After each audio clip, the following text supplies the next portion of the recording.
Jour après jour, je ne cesse, comme je l'ai fait hier, pendant ma prise de parole, je ne cesse de vous dire que la Kabamolima est très compliquée. La Kabamolima est complexe. Frères, sœurs, évite.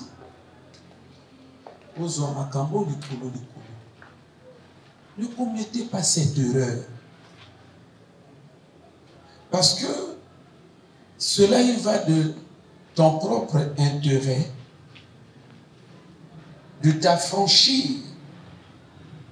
C'est-à-dire que vie n'a eu soit délivrance, bananoba soit délivrance. Prenez les choses au sérieux. Besoin makambo sérieux. C'est-à-dire que tu sens de l'église boyi. A tous au monde baninga ba likolo ba kiriki kolanda bangote. Bango ba repère ya makamba ko sambela te. Bango ba za référence te que non ndenge bango ba là non siko ni bango motutu kolanda ya bongo te papa. Ya bongo te.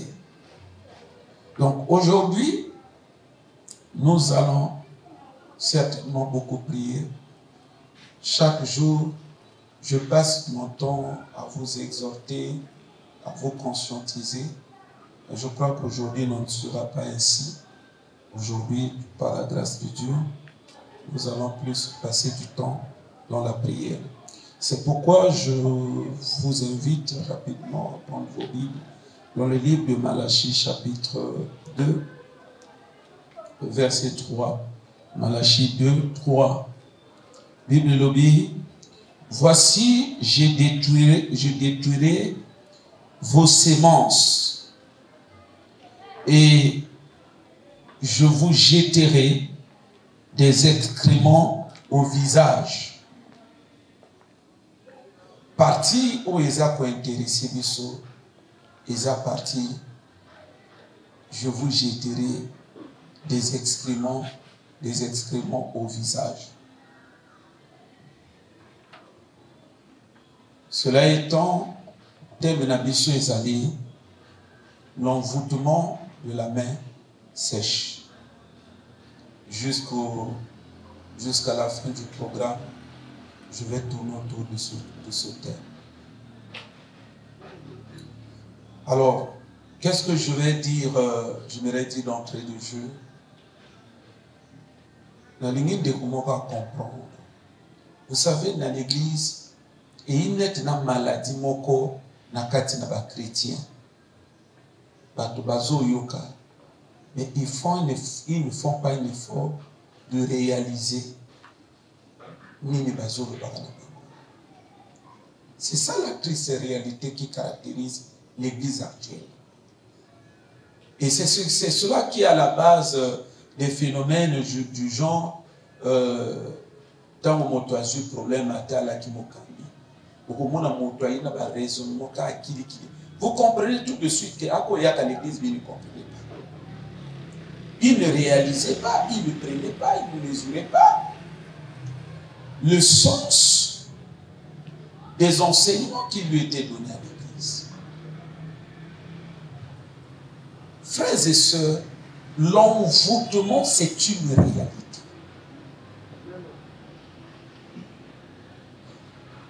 Il y a deux types de réalités dans la vie. Il existe deux types de réalités dans la vie. Il y a des réalités physiques. Il y a des réalités spirituelles. Les réalités physiques, ce sont celles qui sont visibles, tangibles. Ce sont celles qui se font voir. Nous en avons conscience parce que nous les voyons, nous les observons. Et ceux qui ont moni l'église actuelle, c'est une église qui s'est réduite à beaucoup plus de considérations qui sont charnelles. Et ça, l'église, ils ont autant de cas locaux là-bas païen. C'est-à-dire que, et ça n'a conscience pas tellement de la réalité spirituelle. Et alors, ça, la bazo, et c'est tout. Pour le reste, on va continuer à vivre dans le monde. Non, mes frères. Peuple, Oye Soyaka qui pour racheter, c'est un peuple d'après la pensée de Dieu qui a une vocation des choses spirituelles. C'est un peuple qui veut vivre spirituellement. C'est un peuple, et c'est la lucidité des choses spirituelles. Vous savez, tout à l'heure, j'étais en train de dire à certaines sœurs qui étaient à la maison avec moi, que l'église allait comme Salamawa. Pourquoi? Parce que, vous voyez, les signes du temps de la fin sont visibles, sont palpables, sont retentissants. Mais seulement, l'église n'entend pas la voix de Dieu, la voix de l'avènement de Christ à travers ces signes. C'est-à-dire, quand ces signes se produisent, l'église ne perçoit pas la dimension spirituelle ou la dimension eschatologique de Makamboa.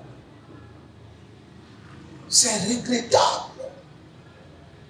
Mais alors que l'église, Yakolo, et ça l'église, spirituelle. Le col en a que la fois dernière, moi si pas pour naquer qui mon père va pour naquer qui Waneza, la notion, ils allaient état mental il y a l'église.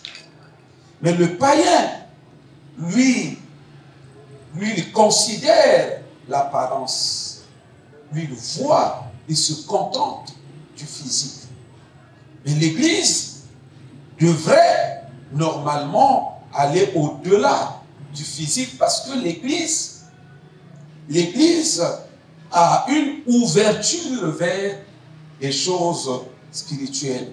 L'église a des yeux spirituels. L'église, voyez-vous, considère autant les choses, aussi bien les choses physiques que les choses spirituelles. Mes frères, j'étais en train de dire, il y a deux types de réalités. Réalité physique, réalité spirituelle. Mais ce que mon l'église a là, c'est ça pour considérer plus l'existence physique, c'est ça pour considérer plus la donnée physique que les données spirituelles. Et donc, quand nous parlons de l'envoûtement, l'envoûtement est une réalité. Mais seulement elle est une réalité spirituelle. C'est-à-dire, si au côté d'un monde, il y a esprit.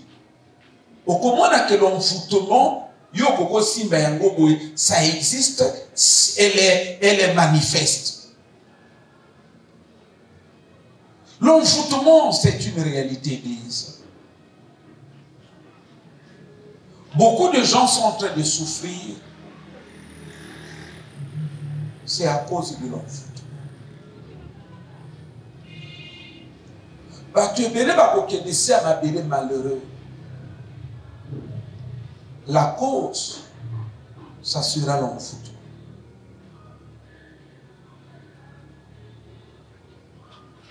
Mes frères, prenez la notion de l'envoûtement au sérieux. Prenez la notion de l'envoûtement au sérieux. Nous avons dans la zone Loba que l'on ne trouve chez toi personne qui pratique la sorcellerie. Zamba Yebi, il est le maître des esprits. Il est le maître de l'univers, tant physique que spirituel. Zamba Yebi envoûtement. Il y a un zone Bake, Bakou Dananda Konayo, mon oiseau pratique envoûtement. Pourquoi? Zamba est bon, tout le monde est là comme tout le monde. Et bien là, bateau na l'église na bisoa.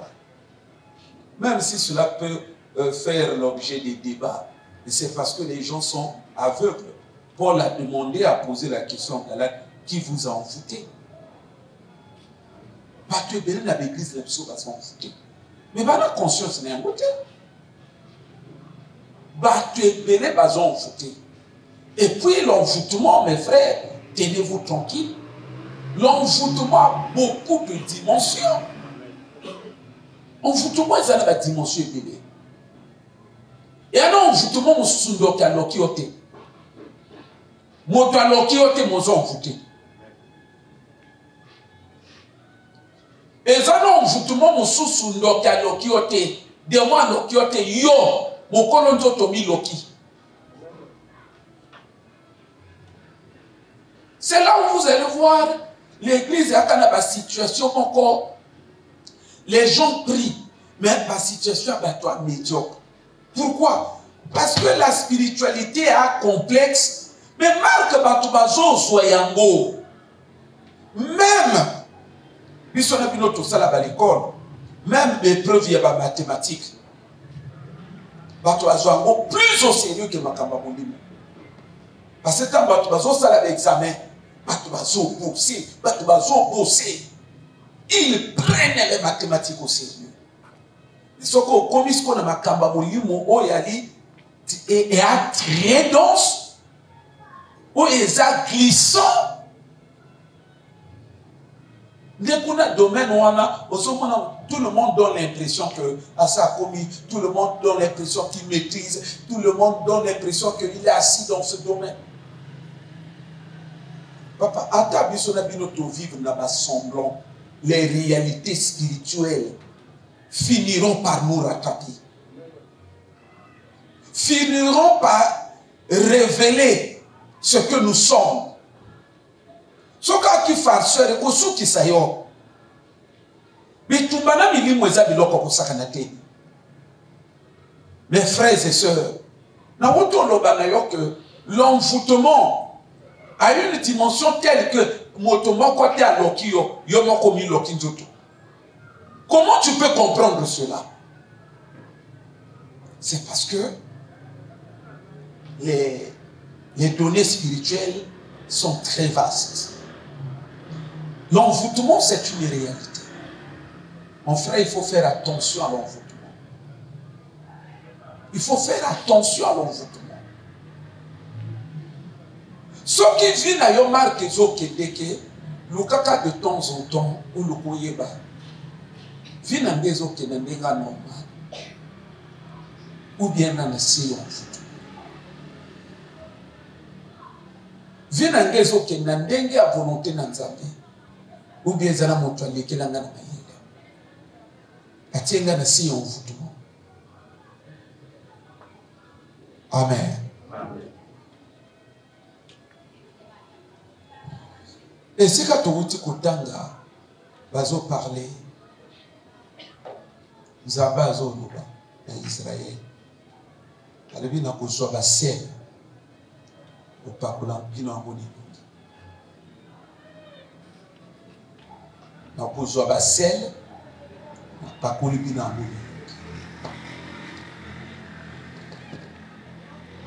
mon frère, il faut se demander,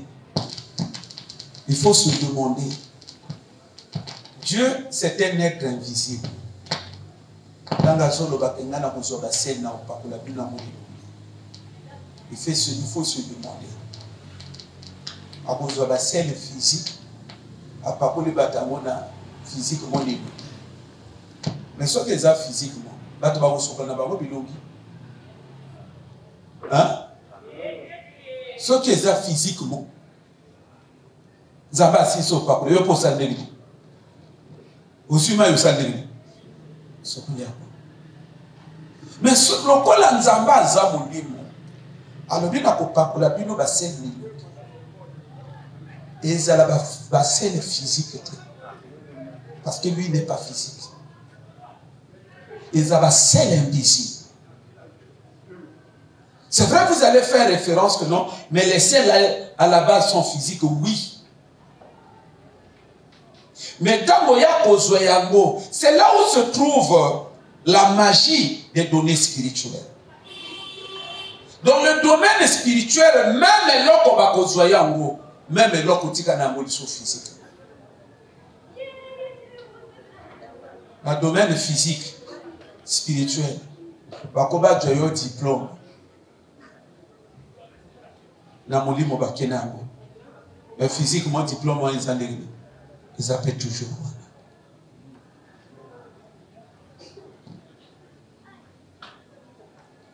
Selon Zamba, ils ont celle physique. Ils ont celle qui est ils ont mon lieu. Les motutanga sont mon illumination, mon acquénon, illuminé sa vie. À Pacola, mon mafuta, à Tifon de teint, illuminaison genga. Mais, mon toit qu'on y va te casser dans la selle. Celle où on Zamba zolo bazotia. Et ça, il y a que, en fait, c'est une marque pour que banda peut influencer Vinayo par rapport à l'intention de Zabati de Biloko. Ce qui a pour que vous en bon côté, parce que loin de bando influencer, vous en bon en utilité.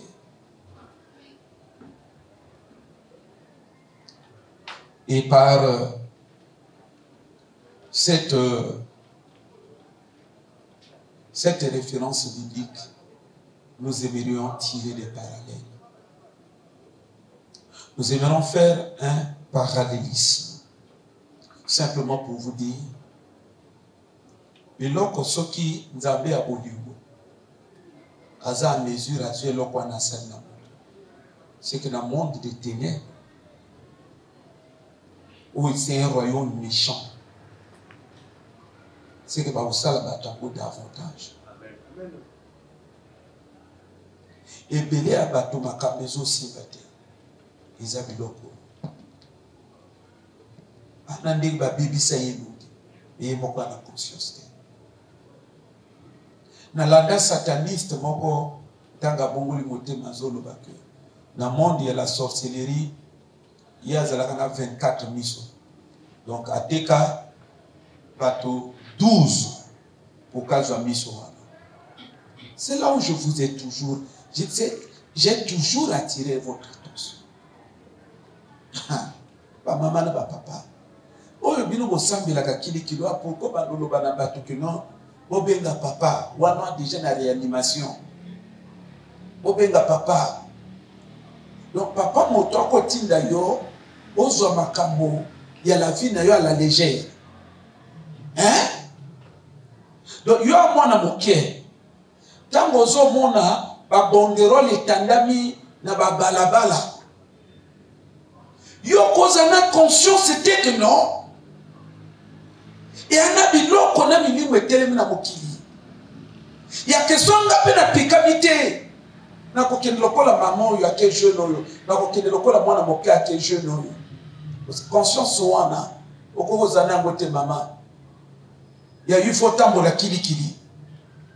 Pour que tant que ningo bato basala ka makambo wana jour ba ko kitela na mutu na yo donc moi le babo benga papa na mbango non wana ko sambela te wana ko sambela te c'est pourquoi mon akanzambe pe na ndenge na ye na logique na ye ata parce que parfois il y a payé suka moto na ka biso baki pourquoi parce que nzamba yiki non ya ba blague au ça makamba molimo moto a se préparer que déjà moto a meki oboye a kokayote.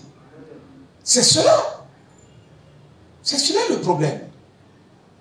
Donc tant que moto azolo bake ateki moto mi balé moto pour kazwa miso mi balé yo yebe loko ni batelo sana yo parce que ozo c'est la moto ateka pour que yo okoma miso na ya molimo awa siko makanga ezo salama. Batalo yenga siko bazolo bake non tofandi na ye mvula na mvula posana ye esila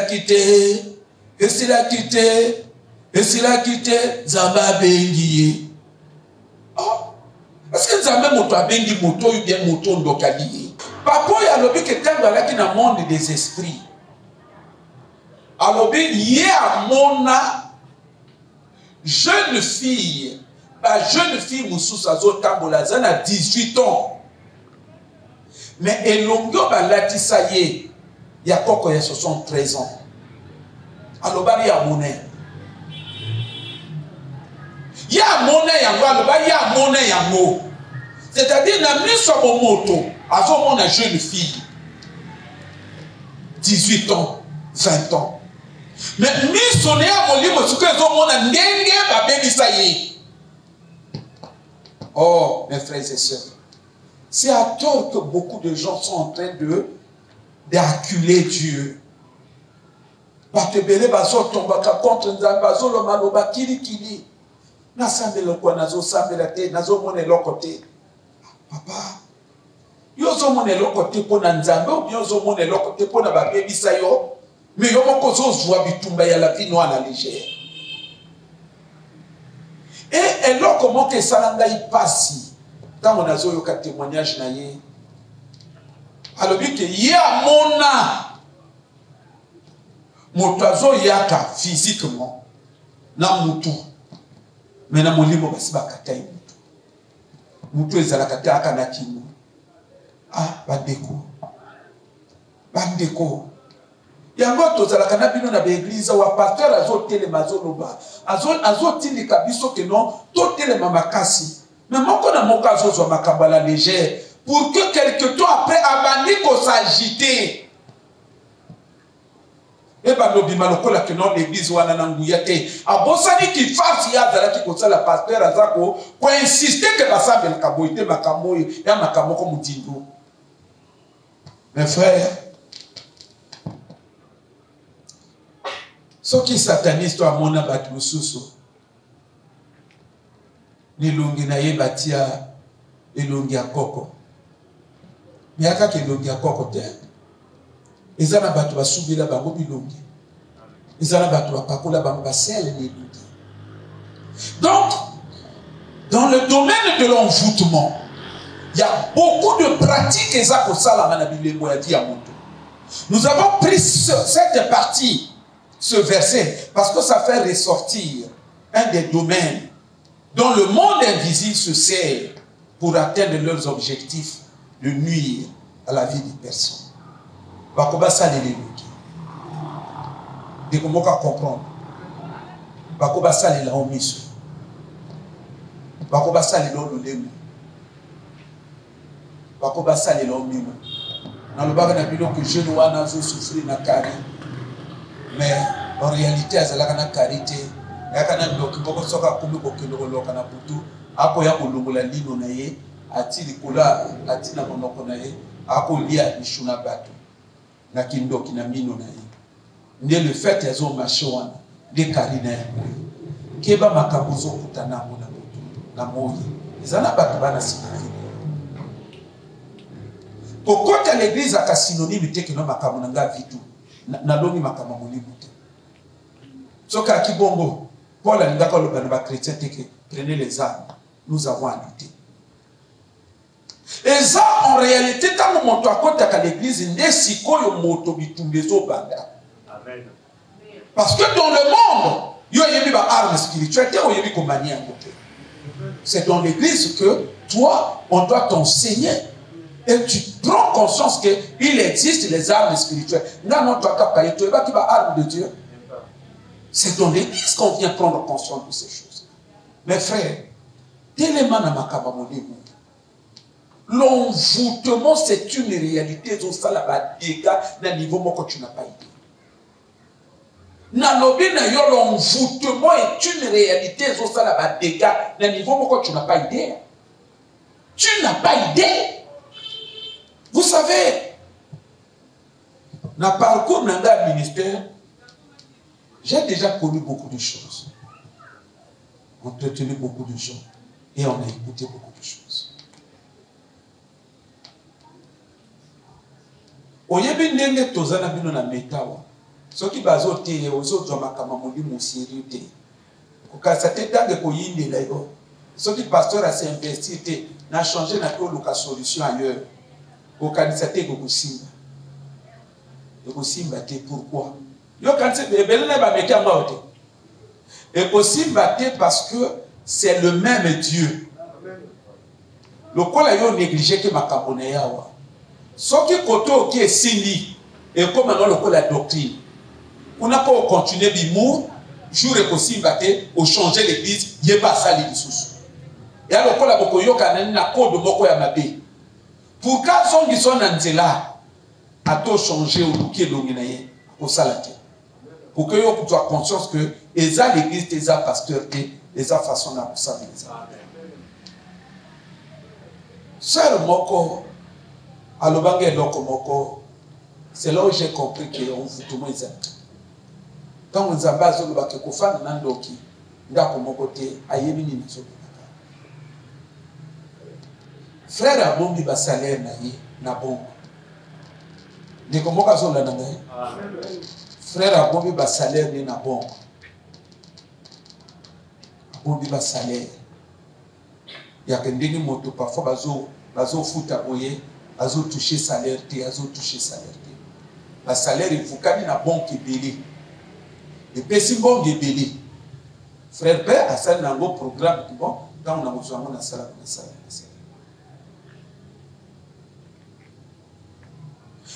Frère a évité que moi si nazana ba pratique.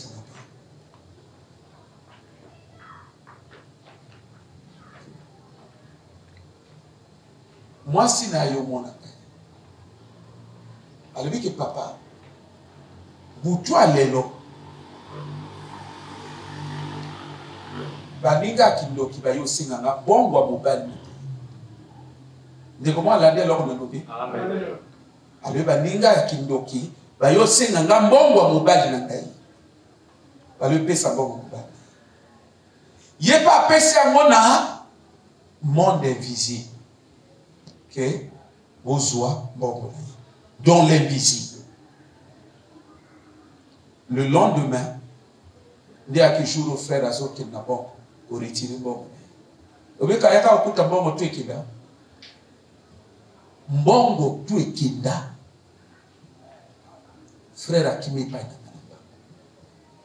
Yozo zela biloko ikomela yo pour que on soit conscience que makamamuli mwezelaka. Mais quand yozo zela ngo na mbongo, ya makamba sipasala ona libala. Mutu asope libala no apesa. Tant yozo zela ngo que non, na fuksana ni mbongo. Na bongo pourquoi ça compte là que non, mutu apesa ngo mbonga ngo na moli mbonga na mona ndenge kokunga na le physique. Mozo bosa na ke yo akoma mo amassé, mutu asa apesa ka yango. Ce n'est pas pour rien ma boko nezo yoma. On s'en soutient que moto na mokila so azokola ajezo pusana na maboko ezane lokote. Bino kanza makamonza même moto asala kayango. Ya kenzamba ke le kozwa plaisir moto ana bana 4. Ngenge la rentrée zo pusana boy. Azana makoki. Makoki ya kaso batako la rentrée ya mon côté. Nous sommes na moment la rentrée on a bana bazo zonga classe moko na moko. Que non, on a bon, il y a un mokolo, le kola na débuté à ya pasité, il banana na ye. Donc ardoise, il faut pas banana na moto ardoise. Oh ya ça la vie à moto normalité. Et ça la moto c'est pas baby si vie. L'enfoutement est mon anakate. Parce que c'est une réalité spirituelle. Mais pendant ce temps, l'enfoutement est un effet physique. Ce qui va saluer en mon amour, on va nous vivre maintenant par effet.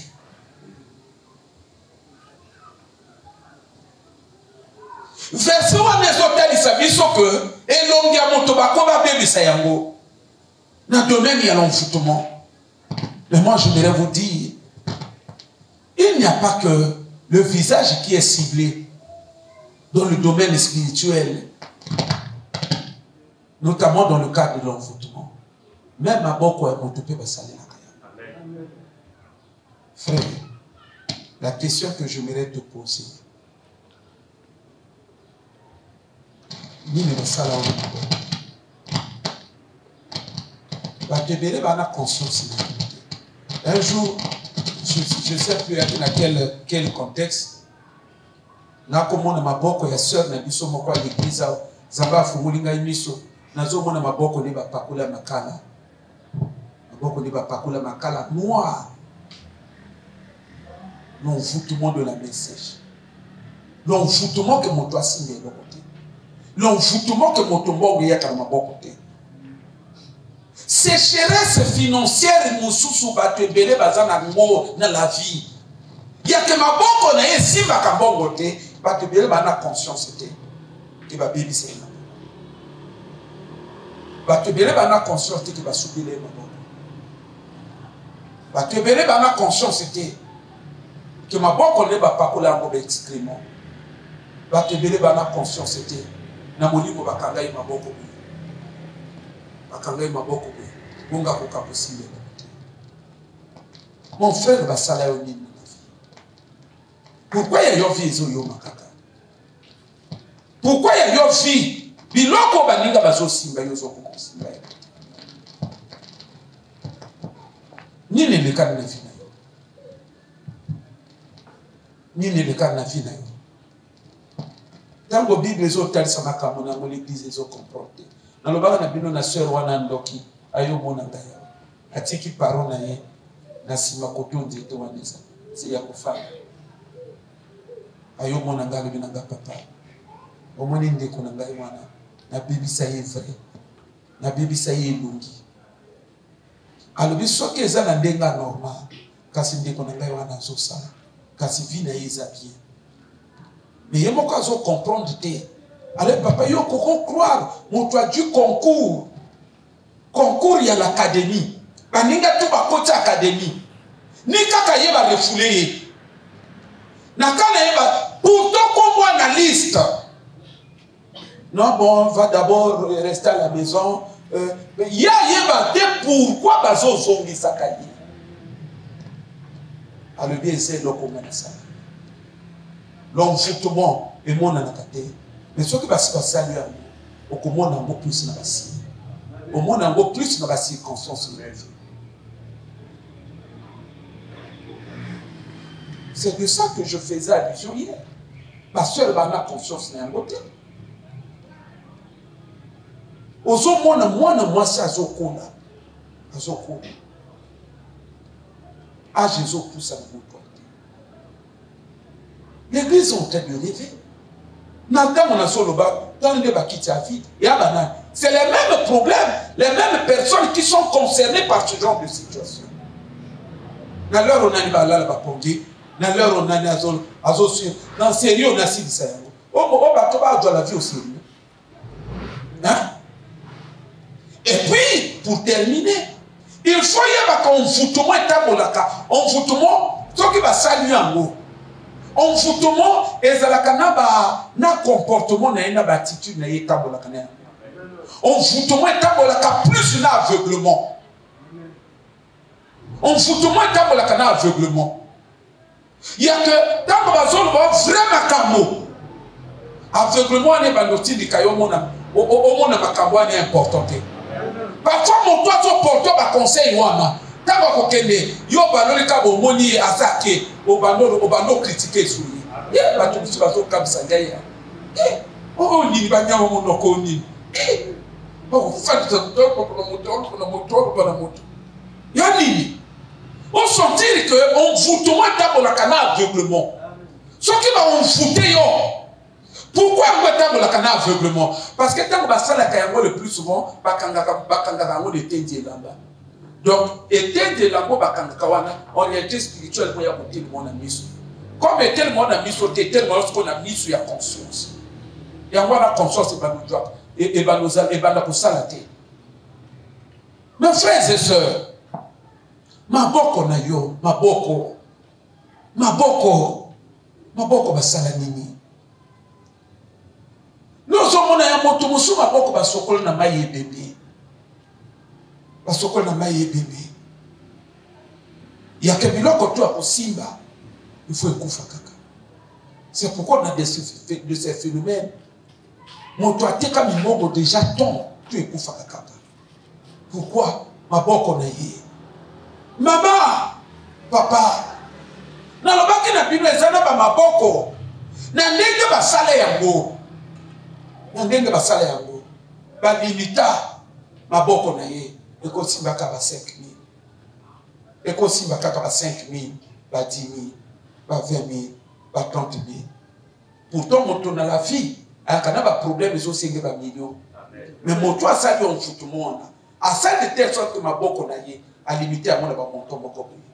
Mais frère, il y a yo ma boko ba sala. Pourquoi il y a yo ma boko? Biloko ba ninga ba simbaka.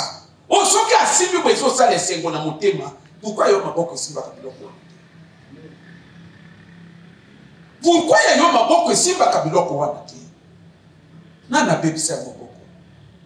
Il y a que biloko toko simbi fo kufa. Nana bebisa mo boko. Mes frères, nous allons prier. Pourquoi dans les lois Isaïa que pourquoi dans les lois Isaïa que mon toit s'appliquer? Tout est limité. Frère Charles, et ça l'église Montelo, ça l'avait été le papa. Ce qui va te passer par quoi il est cassé dans le bagananga kaboké.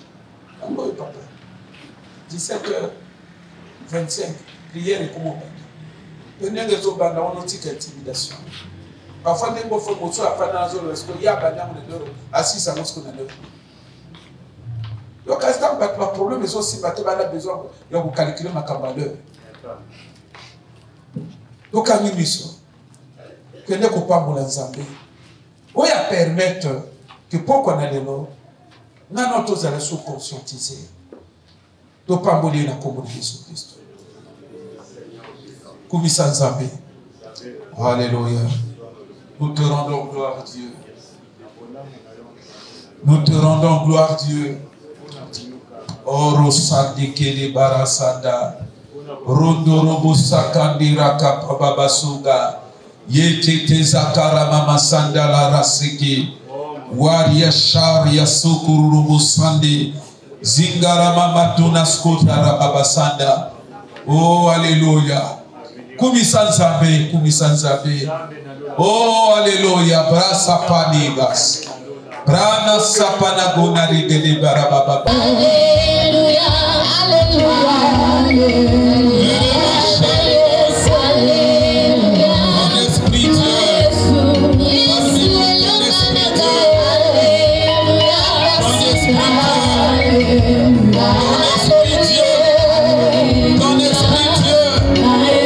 Mon esprit Dieu.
Frères, sœurs, et là qu'on est yozo lukana mokili.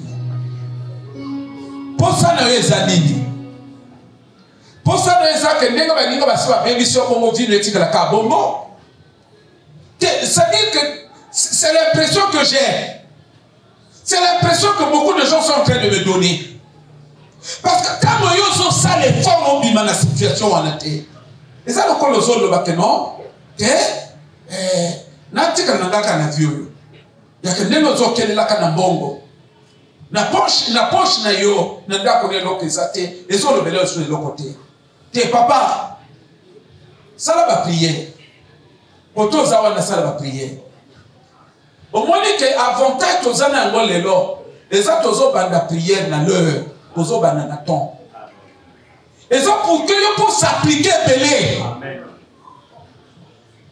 Kende ko zwa bokonji. Maloba nyonso baloba na maboko na yo. Parce que zana batuta bazo saloma eloko azoloba. Yo lali ya azoloba na maboko na yo. Azoloba maboko yo, maboko yo kosimba eloko te. Eloko nyonso oyo maboko yo kosimba il faut eloko anekufa. Ata peza bébé, il faut bébé wana kufa. Maloba nyonso o baloba pona ko motir maboko na yo. Briser yango toponde na komona Yesu. Allez briser. Briser. Briser. Briser. Briser. Oh, sotalo.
C'est pourquoi dans l'église a les opé Sangamawa.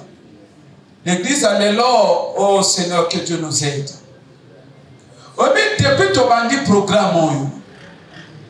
Zambazola Kisakangai, moko. J'ai pitié des gens. Dans ce monde, tu m'as cambezo simba. T'es un abattu bébé, baby sabango. Zaba kotianga ba azon laksangai ba marque batia batu na banzoto ba marque batia batu na banzoto.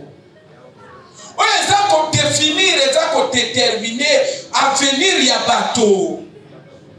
Que oya kozala ko etala marque na yango oya kozala ko etala marque na yango. Zaba loba na Caïn. Ali yo okokoma bitambola tambola. Otakosala mabite. Albert et les monacotios ni loki. Peut-être pas toi quand c'est tout le macamolé. Mon kilio to fanda ko bataka moto bilembo. Bako batie lembo na mokongo. Ndenge na mona ka ndeko na batie lembo na mokongo. Ya bato msusu ezana elongi.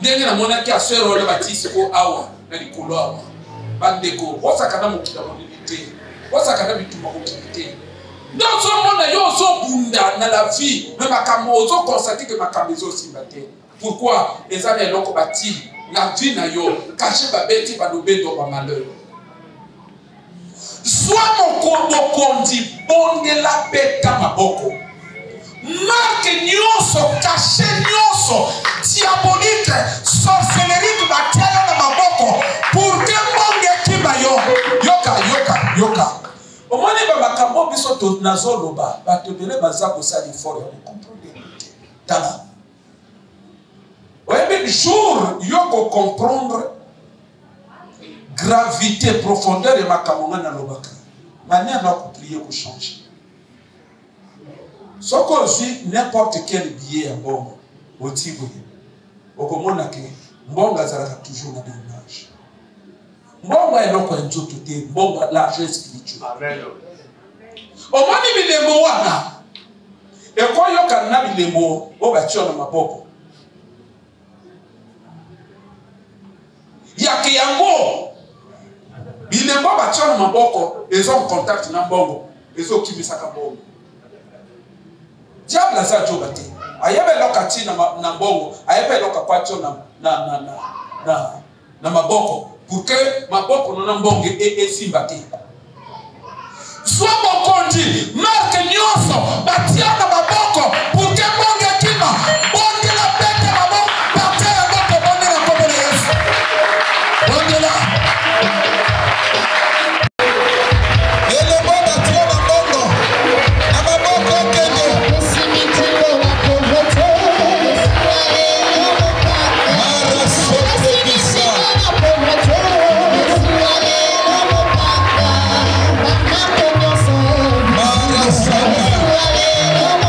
Mara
ezali soki omoni moto azonyokoma ye na eloko basala ye na la vie moto akoko onyokoma ya pamba te bible elobi ke souffrance ebimaka lokola matiti ndenge yake ezobima kaka na mabele ya bomoko te bandeko bible ya parole de Dieu bible elobi ke souffrance ebimaka kaka bongo te souffrance ezalaka toujours na ntina ozonyokoma mpona nini mokilo nyonso ezosombama na mbongo nani yango ayina yo ayo tiko na mokili ya boyi ka maboko pamba ya kozala ka maboko pamba ndenge ozotambola na baposhe eza na eloko na kati te baposhe eza na eloko te yake ndenge ozosamba ozotambola na saki bato bazokanisa na mbongo na kati kuna te ya na mbongo te saki na yo ya na mbongo te yo moko oyebi ozotambola na yango kaka bongo bien-aimé webi papa na biso aleki akendaka une fois komona noko na banga ministre akomi kuna basolo na noko na ibango te sikotanga akomi okende apesi noko revoir il était bien habillé na veste noko alobi na ye bon elinga j'espère que tu as ton déplacement ya alobi te noko na ne loko te alobi nini alobi na ne loko te na même na déplacement à côté sans spécialité. À tous les mots la veste. Alors là ta veste tiens. Et ça pas la cologanini. Non quand on voit que le corps a mami qui fait aller là qu'on a kati. Et là quoi dit. Mais elle ne pas battre oiseau mon sac na yo. Après dire battre oiseau mon té frère à costo yo. Frère ma quoi lati. Na poche na kwa za de l'autre côté. Nani yango yimio. Ayo tika yana mokili na bato. Oh nyose salama na mbongo na tiki yo de telle sorte que ba poche na ezalaka toujours na eloko te nani moto akoko se retrouver bongo ya pamba te mbongo ya moto bazwaka yango apôtre Moïse était un sataniste aloba biso ya mbongo bakokende kozwa mbongo ya bato ya frère yango yo azoloba nini sœur ye moko moto azoloba kina pesi yango na kimoto alobanga yango sœur ye moko moto alobanga yango mbongo mobali elimo eziko na bongo nani yango ameme ayo na kindoki akobwaka na se abai na kindoki akokanga na kati ya tombo tala sujet de prière oyo ezala kosaka na yango te moto moko na moko abondela esika bakenda na mbongo na yo ganga beta maboko mbongo na ye songa mbongo na ye bima na bisika wana tobonde na kombo na Yesu tobonde na kombo na Yesu. Hallelujah.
moko abenga qui c'est sûr et cause à la moninga na ye.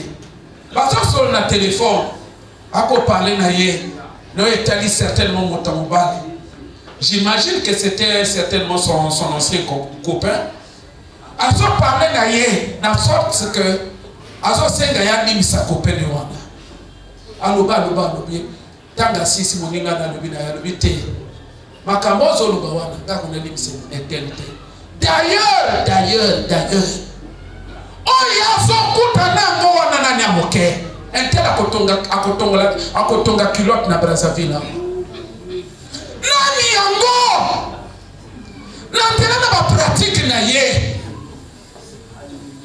Alaba pena fina ye Kamboyo. Yaka entela fato maboka. Entela fato maboka. Yako nyoko matera kozo maboka. Et puis pour ton information, quand ça t'est dans mon quartier les médias, n'a plus que yo zo maboka quand ça t'est que ça va blague. Et ça n'a pas été belé, Papa n'a pas na Brazzaville, ba salambo, ba kabata mine, ba kamande ni ba se retrouver na boka. Ne comment kazo pesa nga témoignage ya mvoma na bango akina Chine. Na Chine na mbongo asomi lopanga atongi ndako aya kayokuta ndako erosé comme kaliboso ndako afana na ndako anati aleka directement mboka. Oya zamine za moto azo telema. Alors que Chine wana eza problème na ngaite ngala kozongisa mboka. Nani yango pe a décidé na vie na yo que il faut to mboka. Ya kisko qui a vu esprit na cimetière, esprit na mai, esprit na tamba, agwa kio na kati na nzoto. Ya qu'esprit ne komo nyoko la osikoyo. Kende konso abokonji. Moni monyo tu a souffrance bi na vie na yo. Eza dernier